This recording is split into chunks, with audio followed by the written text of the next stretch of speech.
Right,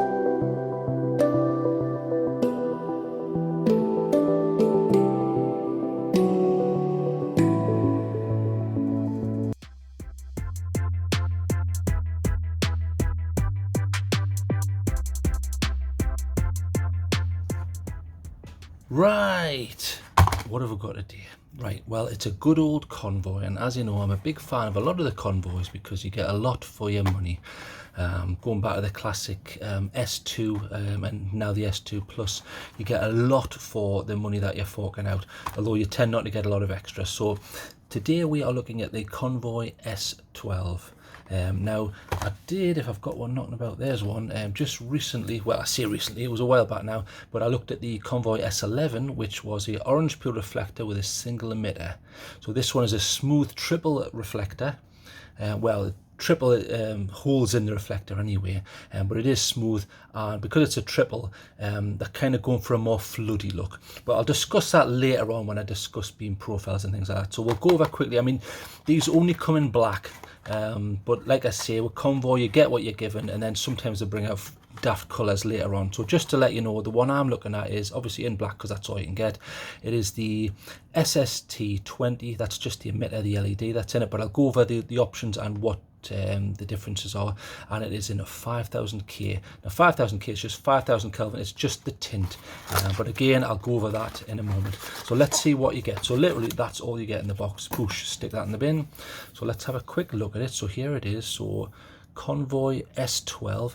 Now quite an interesting design. Now it's quite bulky, but that's because it is using a 21, well, you don't have to use this, but this is obviously optimal, but it uses the 21700 batteries. So for the testing I've been using for about a week and a half, nearly 2 weeks now, come today, I've been using a 21700 Samsung 40T. So you want a one with a decent amperage, because this will run up to about 6 amps. That's what that claim is anyway. It's probably around there, judging what's coming out, but we'll go over that in a moment.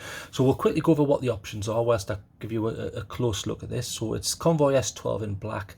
They're claiming you get a maximum of 2300 lumens. That's possible, but in my testing I got near that, but I don't know if I got exactly 2300, but I had to use guesstimates because they don't give you a lot of output figures. In fact, their output figures are just amperage percentage really.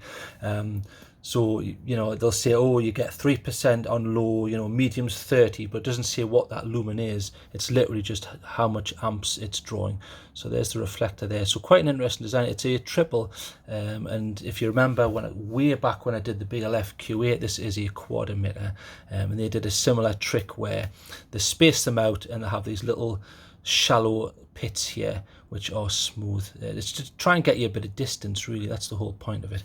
So I'll give you some information on the emitters. So this one here, and now basically you can either get an SST20 LED, now there's 3 in here, or you can go for the Nichia.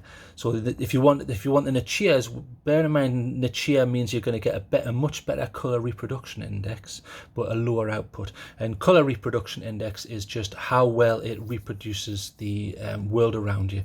So for example, if you imagine on this side is low color reproduction index, and on this side is high. So down here you're going to get a less pleasant view of the world, because you've got to remember things colors. So for example, this matte here, this isn't actually red, it's simply reflecting more red light. So the light that hits it, you're getting more of the red bandwidth coming back in your eyes. So things in the world are only the color they are because of what comes back into the eye. So color reproduction means the higher it is, the better reproduction you're going to get of all these gamut of different colors you have here. So for example, if you've ever been to something like a tanning salon where you're getting a very small wavelength of light, you're not getting the full wavelength with which makes up white light, you're just getting this small bandwidth. It's very unpleasant. You get a horrible purple color cast. It's not very nice to look at, is it?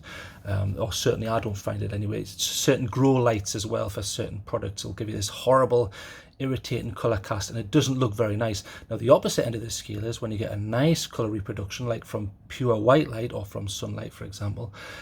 You get a lovely reproduction of the world around you, so you're going to get a better colour reproduction index on the Nichias, but less of an output.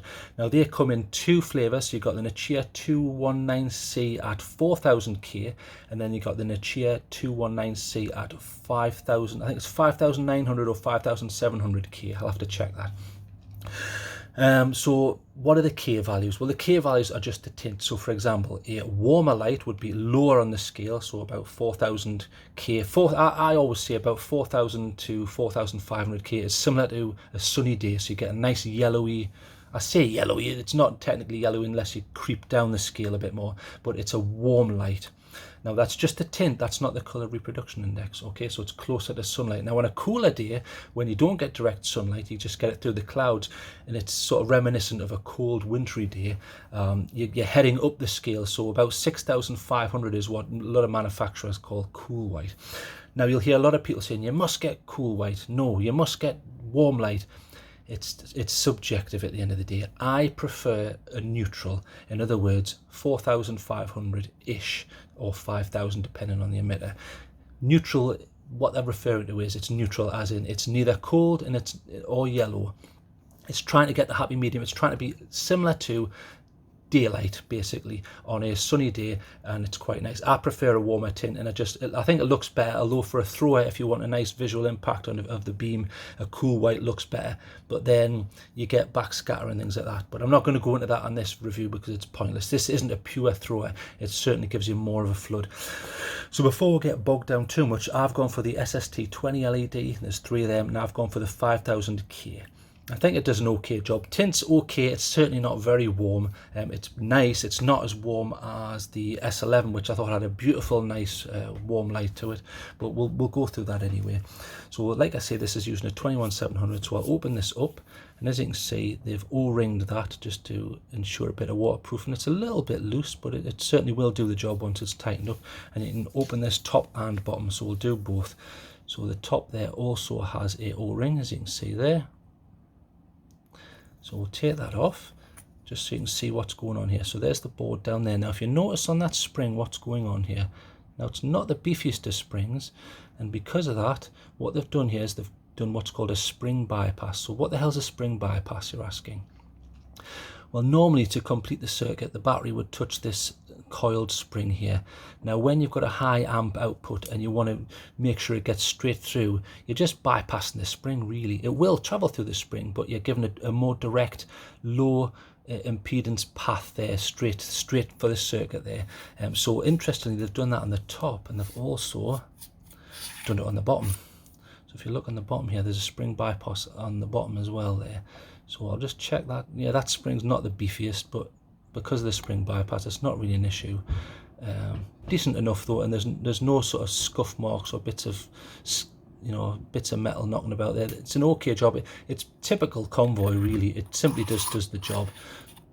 Look, they're quite smooth sort of machined work there. That's not bad. So we'll get this on. I'll stick a battery in. Now what I want to do is I want to show you that you can also get it to run on an 18650, even though you don't get a sleeve. Because obviously the difference is here, I'll quickly show you. So here's a 21700. Now 21 just stands for 21 millimeters width.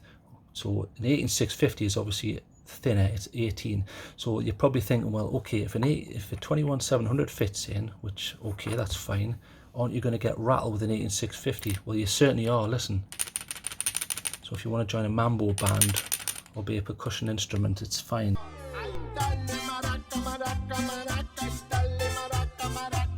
But I will show you it does work without a sleeve, even though I would have liked to have seen a sleeve to prevent this rattle. So as long as this is tight, it will function. Watch there. So it does work on an 18650, even though I would say just get yourself a 21700. You're going to get more capacity. So let's see who's on here today. Today it is a zombie, just for a laugh. Okay, so let's get the 21700 in. This is the battery which I've been using to test it for nearly about 2 weeks now, and I think it's held up pretty well. Capacity wise, it certainly doesn't have any strange drains or anything like that, and the paintwork's done okay. I did notice a few little dings. There's one. See, the paint's coming off there a little bit, and there, and there was one up here somewhere, but other than that the paint's done pretty good, so I've got no complaints over the paint. And I quite like this knurling. It's not like a traditional knurling, it's more like sort of fins, which is interesting, but it does work. It's done a decent job. If I can get it to focus there you go. And these heatsink fins are useless anyway, but I'll be honest, it doesn't heat up that much, and it never gets to the point where you can't hold it. It steps down quite quickly. Within a minute it starts stepping down from its maximum, then it continues to step down for a few minutes, and then it sort of runs down to about 1500, 1000, what you would get with most of the S2s. So you do get step down, but it works decently enough. Now, I did notice on the literature there's no IPX rating on this. So IPX just stands for ingress protection, and you have two figures. So you have IP, and then the first figure is how much dust gets in. They're not giving me any figure. I can see from the design dust probably isn't going to be a problem. I can't see any obvious issues, and that doesn't look like the water's going to get in there. In regards to the second figure, again, they've provided no information. Now, that worries me. You've got to ask yourself, why would a manufacturer not tell you the IPX rating on something? I think it's because if anything goes wrong, they can say, haha, not our problem. We didn't give you an IPX rating. So now that you've called us out, we're going to tell you it's crap. That worries me. But I've done some tests under the tap, and it seemed okay. I certainly wouldn't trust this to go underwater for any length of time. I don't care what tests you may have seen. I don't want anyone purchasing this and then saying, thanks very much, it now doesn't work. The fit and finish is nice. It's got O-rings. So by design, I would say it should be an IPX7. Okay, so you should be okay in the rain, but it's certainly, I would never call this waterproof. Not unless I did lots and lots and lots of tests for many sort of water temperatures and depths of water and things like that. So I'm going to tentatively call this an IPX7, but I have no proof of that other than tests under the tap, and I've been in the rain twice, but it certainly wasn't heavy. You know, I wasn't getting washed away by a biblical flood or anything like that. Okay, so putting that aside, and as I've said, this will drop to about 6 amps. They make pains to keep mentioning that in the literature, so okay, fair enough. Okay, so let's quickly go over the UI. But just before I do that, I want to mention this bloody lanyard. So here's the lanyard. Now, interestingly, you can't tail stand this because of the way it's attached, so that's fine. So you can't tail stand that and seal and bounce and things like that. Interesting, but if you notice what I've had to do, if I zoom right in there, see what I've had to do? I noticed creaking on this after a few days, and I was pulling it lightly, and I thought, that feels weird, and I thought, I'm not going to do a full pull test until I get home. I got home, did a pull test, and this all cracked. So useless. So I've had to Gorilla Glue that, and I will clean it up with a knife later on. Absolutely useless. So I'm sorry, to me, that's a failure. A lanyard should not fall to bits. The whole point of a lanyard is it's a security to keep it around your wrist. If it breaks, then it's pointless. So I don't know whether this is a one-off or they're all crap. So I'm not happy with that. They're going to lose a mark for that again. Ambiguities on the IPX and this not working. Sorry, you're going to lose marks, but never mind. Okay, so let's quickly go over the UI. Right, so it's a clicker, so it's either on or off. Now you do have half presses. So you've got on and off. Now when it's on, you've got the half presses. So I'll quickly go over them. So there. So we'll start at the beginning. So mode 1. Now, as you can see, now again, they don't give you a lumen output. What they do is they say this is very low, and you get 0.1% amps. In other words, 0.1% of the total maximum theoretical output that they're suggesting. I'm guessing that's about 2 to 3 lumens. Now you can sort of see the pattern there of the LEDs. You see them there, this sort of tri pattern. I think that's a little bit too much. I would have preferred to have seen 1 lumen. 1 lumen is more than enough for like what some people call a firefly mode or a moonlight mode. You want a very low energetic mode which doesn't come back in your face and ruin your night vision, especially if you're camping or reading a map or doing something tactical. You don't want that, or you don't want to be given away. I mean, there are other methods of not being given away, using your hand and things like that, but I would have preferred to have seen a lower mode, you know, like down to 1 lumen maximum. That's all you need for a very, very low mode, but I'm guessing that's about 2 to 3 lumens. Your next mode, for half press it. There you go. So quite nice, quite a lot of light there. They're calling that low 3%. I'm guessing you're probably getting about 50 lumens. Again, too much. If this is on a low, you only need about 10-15 lumens, but okay, I would certainly use that for walking about. If I was walking, that's enough. I would pull that back, and then my feet, I can see where my feet are going, and I get enough peripheral vision because of this, and it should be okay. Because you get this strange sort of hotspot, which is made up of the LED there, and you can see there's actually a minimum of flower petaling. I'll show you if I can get it to focus. There you go. So in the beam profile, you see when I twist this, you see these sort of flower petal arrangements that you're getting. In fact, hang on, I'll hang it there.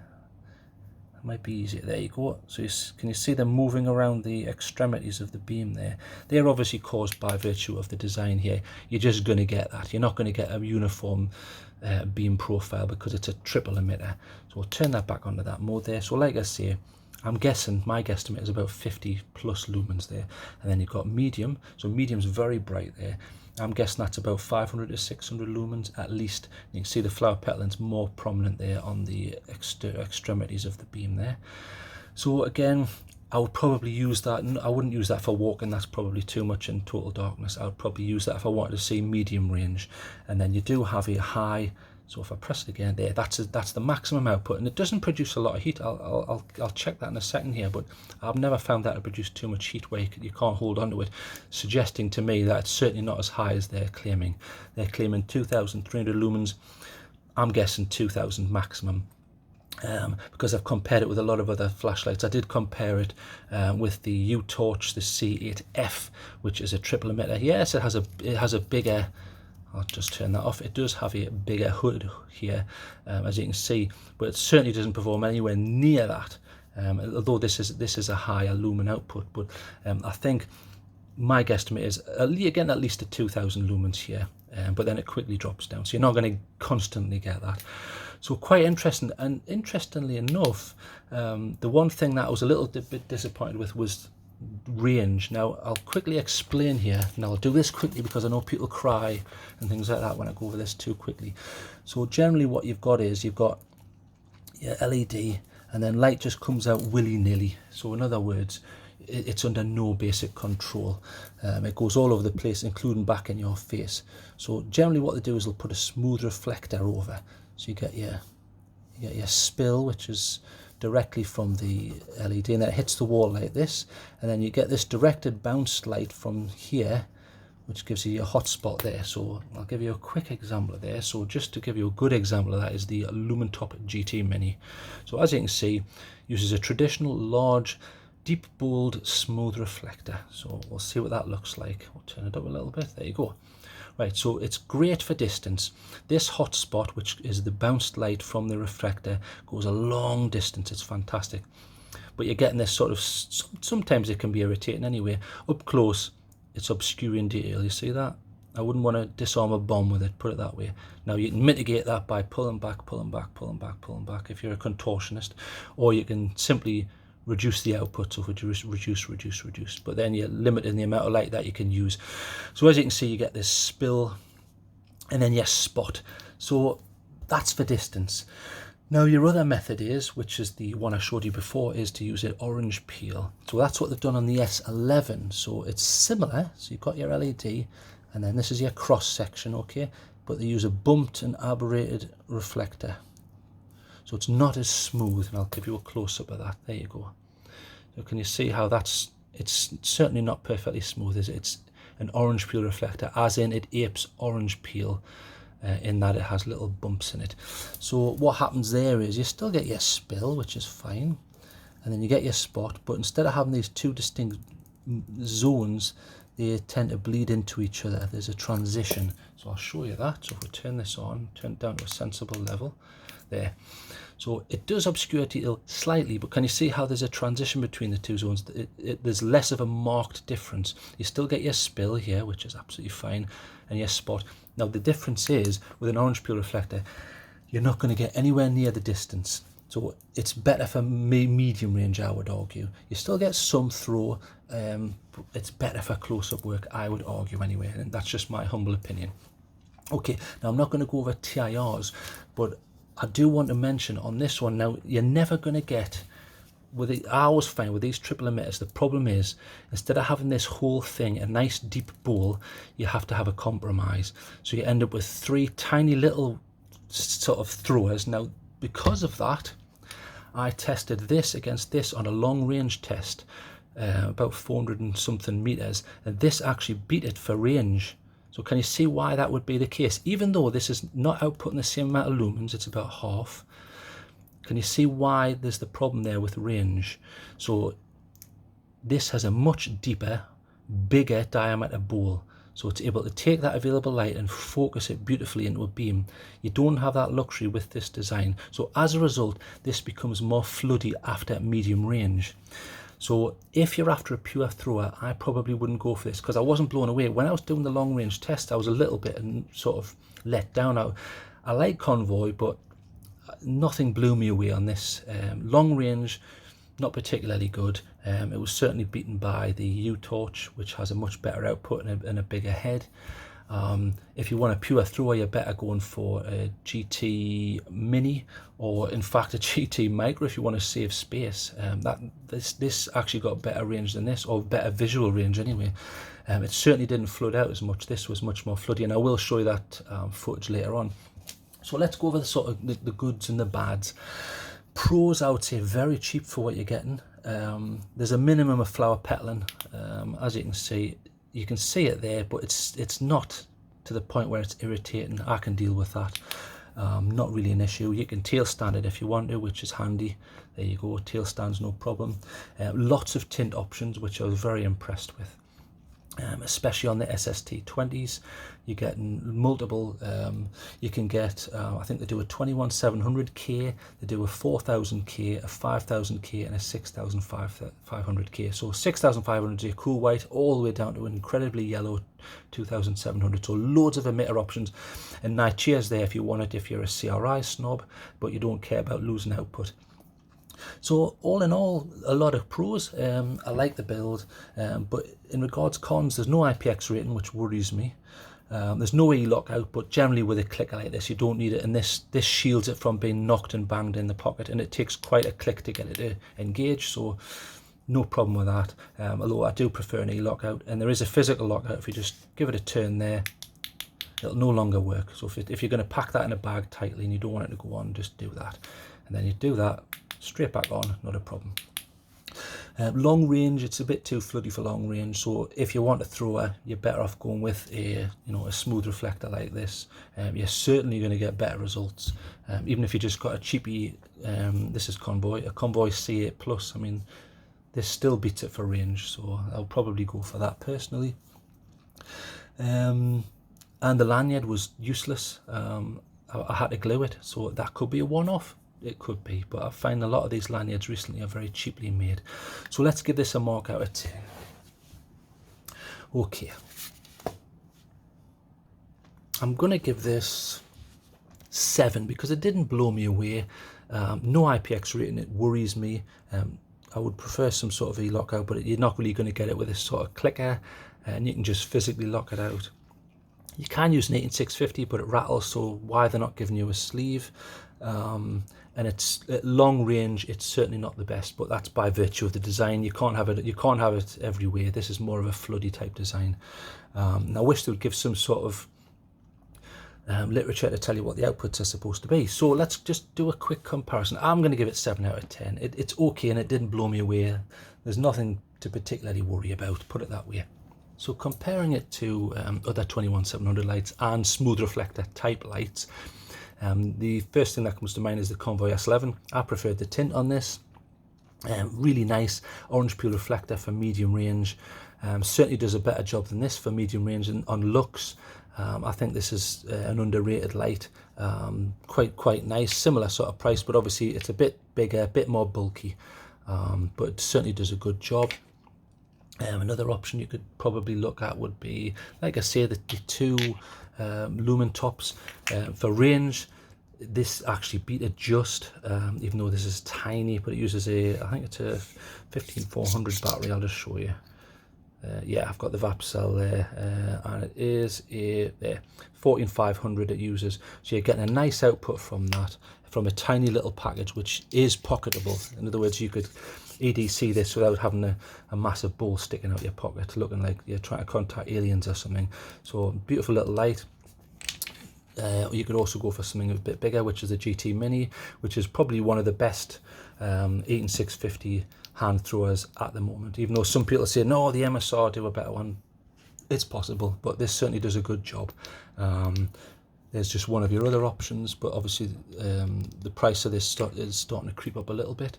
I mean, you could go for another 21700 like this. In fact, is this a 21700? Let me just check, because I get so confused these days. There you go. Ah, it's not. It's a 26650. I knew it. Okay, so this uses a slightly bigger cell, but you're getting a nice big capacity. And this is a pure thrower, as you can see from the size of the massive head here. But this has USB charging, whereas none of these other ones do. And it's Type C. So welcome to the future. So well done. So put that in there. But this beat all of the other throwers because it's got such a large deep reflector there and a nice big output. And a nice Anduril UI, whereas this has a very, very, very simple UI. Another option, also a triple emitter, but did a better job than this, is the U-Torch C8F. Also a tail clicker, but you have the mode selector here, so you can turn it on and you can go through your different modes like that, and then you've got turbo. So that did it. Again, this has this floody type beam because it's a triple emitter. You're never going to get the same results as a pure thrower. If you want just another cheap thrower, an 18650 here, I mean, this has been beaten up and used very regularly by me. It's a Convoy C8 Plus, tail clicker, large bowl. So again, nice thrower. You're going to get a better throw than this, but not as much output. So medium range, not as good. And this sort of spreads out a bit. I mean, I could go over many other lights, like the hiker light, which it's not really in the same ballpark though. And what I'll do is I'm going to go outside, so get rid of them. So I'll go outside and I'll actually show you what this looks like against all these other lights plus extra, and I'll do a medium range test and a super long range test, because I want to show you that it's an okay light, it's fine, but at extreme ranges there are better options for a thrower.